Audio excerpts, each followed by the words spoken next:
बिहार में आरजेडी के विरोध के बाद भी बाबा बागेश्वर धाम का आगमन हो रहा है। इसे लेकर नौबतपुर में तैयारियां जोर शोर से चल रही हैं। सबसे खास बात तो ये है कि इस बार बागेश्वर सरकार के दरबार में आने वाले लोगों के लिए विशेष प्रसाद की व्यवस्था रहेगी। इसके लिए किसी भी प्रकार का कोई शुल्क नहीं लिया जाएगा। बागेश्वर धाम के प्रमुख धीरेन्द्र कृष्ण शास्त्री की पटना आगमन को लेकर सियासी हलकों में बहुत सारी राजनीति चल रही है, लेकिन उनके इस भव्य तैयारी की बागेश्वर धाम के प्रमुख धीरेन्द्र कृष्ण शास्त्री के पटना आगमन को लेकर सियासी हलकों में भले ही राजनीति चल रही हो, लेकिन उनके इस भव्य स्वागत की तैयारी की जा रही है। शास्त्री जी के पटना के नौबतपुर के तरेत पाली मठ में 13 से 17 मई के बीच होने वाली हनुमत कथा आयोजन को लेकर तैयारियां जोर शोर से चल रही हैं। आयोजन में प्रतिदिन 3 लाख से अधिक लोगों के आने की संभावना व्यक्त की जा रही है। पंडाल की अगर आपसे बात की जाए तो धीरेन्द्र कृष्ण शास्त्री जी के इस भव्य आयोजन में 600 एकड़ में पंडाल लगेगा।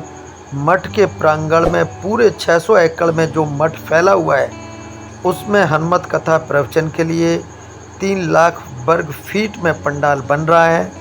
भूमि पूजन हो चुका है। श्रद्धालुओं की गाड़ी की पार्किंग के लिए भी 15 लाख वर्ग फीट पार्किंग का स्थल बनाया जा रहा है।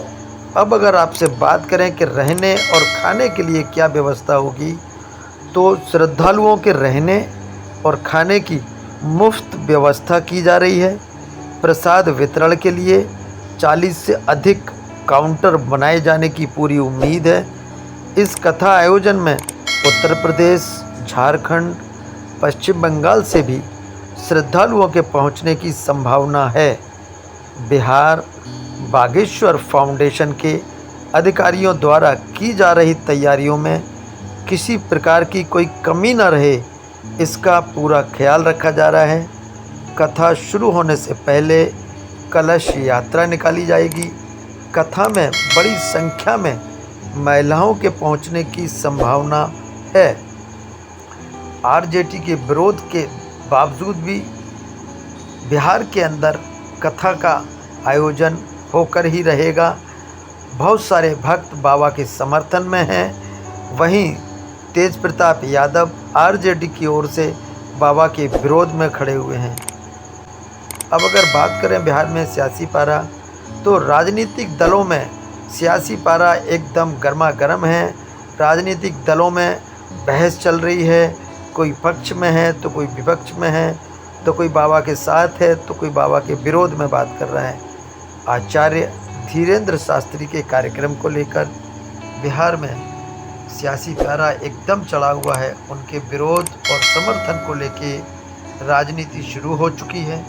बिहार के वन और पर्यावरण मंत्री तेज प्रताप ने ट्वीट कर लिखा है कि धर्म को टुकड़ों में बांटने वालों को करारा जवाब मिलेगा।